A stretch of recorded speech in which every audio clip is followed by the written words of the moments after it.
about myself first. I'm going to throw myself under the bus. I'm a retired police officer. Now, before you make any decisions or judgments, let me tell you why I became a police officer.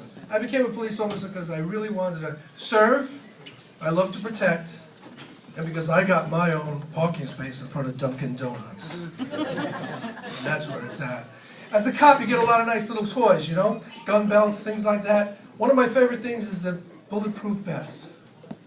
Two good reasons. One, it protects me, but two, it makes me look really large. And for a small cop, it's important.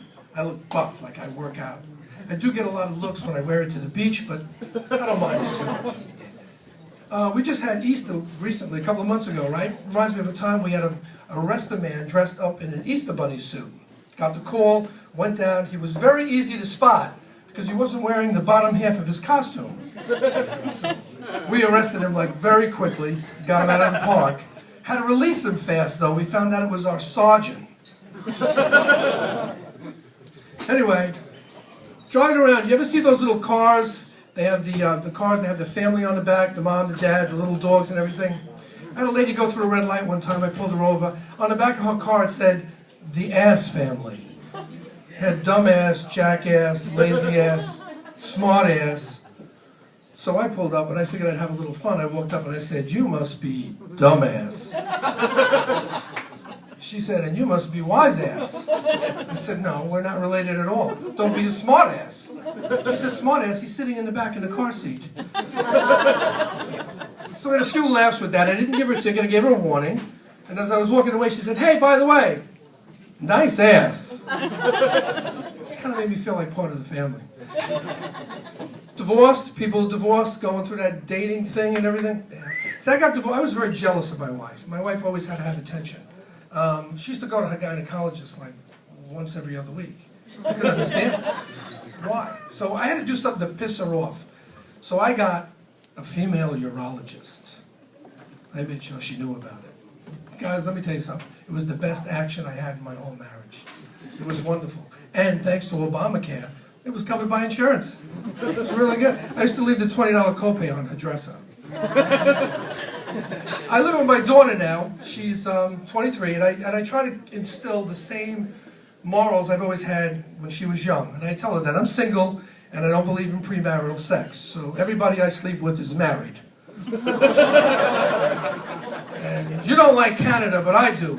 I always get weird questions when I go to Canada with the Canadian women. The first thing they want to know is like, what's the difference between making love to someone from Canada in the United States? And I always tell them the same thing. It's just figuring out the money exchange. Anyway, the dating scene online, you know, it throws you into a social network when you get divorced. You got to figure out how to have fun because you can't go out every night. So you go on Facebook, right? Well, they got that stupid ass game called Farmville. Everybody see it? It's a game that you ask people to help you build your farm and animals. Well, I found out my ex-wife was on Farmville. So I created the largest fucking tornado Farmville ever saw. And I just wiped her shit right out. Also, when you go online and you go on these dating sites, they're all full of shit, really. The comments they make, everybody likes walks in a park and drinks and all that. And the pictures never look the same. First date I went on, the first thing I did was I had to ID her. I mean, she looked nothing like it. I had to get her license, check her name, make sure it was her. I lost her when I did the cavity search.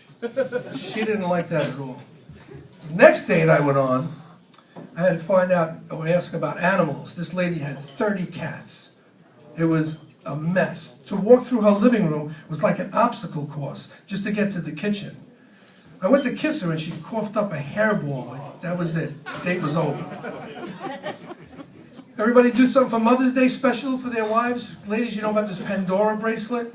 Everybody hear about it? The Pandora bracelets are real nice. It gives you everlasting memories, beautiful little charms. Well, when Zeus made the Pandora box, that was supposed to be something devastating. It was always horrible. So I just figured, I made my own Pandora charms up. And I made a little list. And I thought they should be more realistic. Like a little man vomiting in a toilet bowl. How about a charm called, you cook like shit? Or how about a minivan that's like smashed into the front of a house? and you fucking drive like you're blind. This is one of my favorite ones. It's a little family sitting around a table, mom, dad, kids, and there's duct tape around the wife's mouth. It's like, shut the fuck up. You're constantly nagging. Also made one up about my ex-wife with like a woman that was all distorted. Big, one breast bigger than the other, lips, and I put down, I hope your Botox looks like shit. I also got another one I wrote. This was really cute, I thought. It was two little people knocking on the door. And the caption was, they're never home. And that charm was called, I hate my in-laws. We were hiding. Anyway, that's all I got for tonight, though. I just want to say a few things that people laughing. Hope you have a good time.